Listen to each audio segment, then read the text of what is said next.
Hello, happy Sunday. Hope you folks are all doing well. And if you're watching me live, welcome back. Or welcome for the first time if you are new to our Sleephoria YouTube lives. Typically, we do these two times a Sunday. I'm in the Pacific time zone, so about 9:30 is when I go live. I pick a topic that can impact a woman's health, specifically sleep health, and we just go from there. I like to review some of the research and just to keep me fresh, I bring in clinical experiences from what some of my patients go through. And this one's a really good one because I know it's a concern for a lot of women, especially women getting older, women going through midlife. They do get concerned about their weight.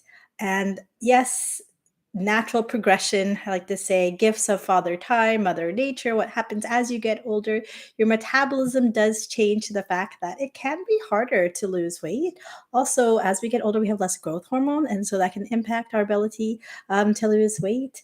And yeah, it's just not fun. Speaking from personal experience. So, can sleep, getting better sleep, actually impact your weight? So, yes. And we can go into some of the research where it actually shows if you don't get enough sleep. And the bar for enough sleep typically is more than six, ideally 7 to 9. And for women who are trying to lose weight, it's the same. And we know this because you do studies on people who don't sleep enough, where we see, okay, what happens if you sleep less than 6 hours? Is that associated with, higher body mass indexes? Yes. Also, even sleeping less than 7 hours. So, if you are someone who's trying to lose weight, I would say shoot for at least 7 hours. There was a really big study that Jenny Craig did not too long ago where they took 245 premenopausal and then menopausal women and they watched them, I think it was for about 2 years. Average age was 45. And they actually did sleep questionnaires, the Pittsburgh Sleep Quality Index.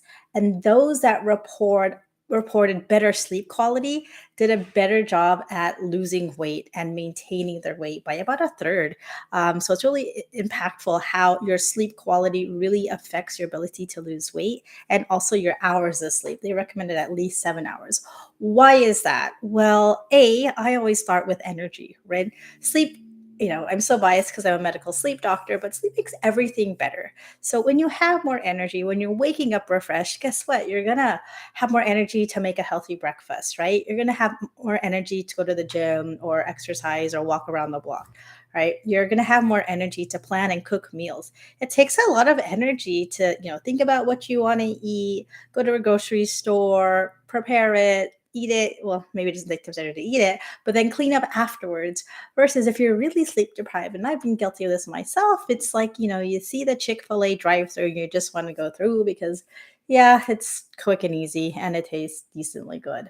So, getting enough sleep can really impact your energy. And when you get more sleep, you just feel better and you are able to make better health decisions. Also, there's hormones that affect your appetite. And when you don't get enough sleep, we know this from studies where we actually sleep deprived college students, or we take a look at night shift workers who typically sleep less on average. And the thing about it is when you're awake longer, you actually just have more opportunities to eat, sometimes maybe out of boredom, sometimes out of stress. So you tend to snack. And one study actually looked at individuals consume more snacks, specifically snacks with higher carb content. So things like chips, maybe French fries between the hours of 7 p.m. and 7 a.m. when they were told to restrict their sleep by about 5.5 hours, as compared to those who slept 8 or more. Yeah. So basically, you eat more foods with higher carbohydrates and also fats because you need that for fuel. So you're not getting enough sleep, your body's sleep deprived, your brain's like, I need more fuel. You really just need to sleep, but your body is filling itself up with carbohydrates and fats, which saturated fats, actually like animal fats, which aren't the healthiest for your body. And those in turn can impact the quality of your sleep, which I may have talked about in different videos. There was another study, a cardiac study, a heart health study that looked at women who, had a hard time falling asleep. Maybe some women who had insomnia, if it took them more than an hour to fall asleep, they actually didn't eat as healthy. So they had lower levels of high fiber foods than women who took less than 15 minutes to fall asleep. And also, if you had higher rates of insomnia, it was associated with just poor quality food choices. And that can impact your cardiovascular health. So it's really interesting how you're getting more sleep. If you have insomnia, take a look into ways where you can actually improve it and your food choices will improve. So, yeah, appetite regulation. The specific neuroendocrine hormones are ghrelin and leptin. I always like to think of ghrelin as a gremlin that makes you want to eat more. So if you're not getting enough sleep, ghrelin goes down. Leptin puts the brakes on your appetite. That goes up. Getting an adequate amount of sleep. For now, we're going to define adequate as at least 7 hours or greater. Energy, we spoke about energy, making sure you get enough sleep because you want to be able to move your body. Our bodies aren't meant to really be stuck behind the screen, stuck behind the desk all day long. We should be moving our bodies. We should be doing jumping jacks. We should be chasing our kids around, or going to a Zumba class or a dance workout that you really enjoy doing. Also, sleep is good for stress. I have a, I would admit I am a stress eater. In previous jobs, I noticed myself I would just eat a lot and snack because I was always behind a computer, trying to catch up my work, never feeling like I was able to catch up. And I would just sit and eat, especially chocolate. Chocolate is like my guilty pleasure. But guess what? If you get enough sleep, it can really help you handle stress more, right? Your emotional regulation skills are so much better when you're rested. And so for those of us who are emotional eaters, take a check into your sleep quality because maybe if you're able to get at least a half an hour or more, a little bit more of sleep, maybe that can impact your ability to lose some weight. And then you'll feel better if you're not always stressed out about your weight, which it can happen for a lot of us. And then metabolism. So when we don't get enough sleep, it's actually inflammatory to our bodies. Believe it or not, we're more prone to get sick. We're more prone to even get things like cancer. Where we know this for people who are night shift. Again, they're predisposed or they just have higher rates of cancer in women, breast cancers, and men. Smaller studies about prostate cancers.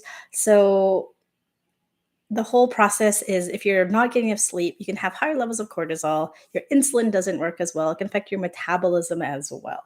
So, again, getting enough sleep supports healthy metabolism, which can actually help you reduce weight. If you have an underlying sleep condition like insomnia or obstructive sleep apnea and you treat that, does that mean you're going to lose 10, 15, 20, 30, 40 pounds? I wish I could say yes. I certainly have seen people pre-pandemic were waking up, an hour and a half, 2 hours, 3 hours before needing to go to work because they have to commute. With the pandemic, they were able to work at home and didn't have to commute as much. So we're sleeping maybe an hour and a half, 2 hours more and did lose weight. So phenomenal. But also their activity level increased because they weren't sitting in a car all day long. I have also have some patients who, now that they have obstructive sleep apnea and they're adequately treated for that, they are able to lose weight. Some people haven't really changed their diet or exercise levels at all. Typically, those things aren't super beneficial, but it certainly can help. And it's hard to make a blanket statement because it really just depends on the person. If you're sleeping less than 4 hours and now you're getting closer to 6, yeah, definitely that's better for your overall health. Does it equate, okay, if I'm going to sleep another extra hour, Dr. Val, does that mean I'm going to lose another 5 pounds? I don't know, but I always say it's a good idea. Lifestyle matters. I always think of health in terms of a pie, right? A circle. How much of that pie for weight loss is due to sleep? How much is it due to emotional stress? How much of it is due to lifestyle? How much is it due to social factors?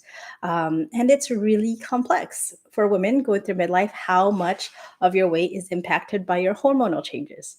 So it's really interesting that if you actually are on hormones, for some people, it has been associated with weight loss. So talk to a really good healthcare professional. If you're a woman in midlife, I definitely recommend seeing someone who's part of NAMS, North American Menopause Society, where they just are a little bit more keen to this time and space for us. I'm a medical sleep doctor, but as a disclaimer, as always, these videos are educational and for information. And if something comes up from a medical standpoint, please don't take this as medical advice. go seek out care from your own healthcare professional. So, in summary, does getting better sleep improve your weight? Has huge potentials because it can help regulate your appetite, it can give you more energy, it can help reduce stress, and it's really important for your metabolism. I hope you all found this video helpful. If you're not subscribing to me, please hit that subscribe button. It really just helps get this information out to other people who really need to hear it. And looking forward to future Sundays with you all. Have a great rest of your day. Thank you much. Bye.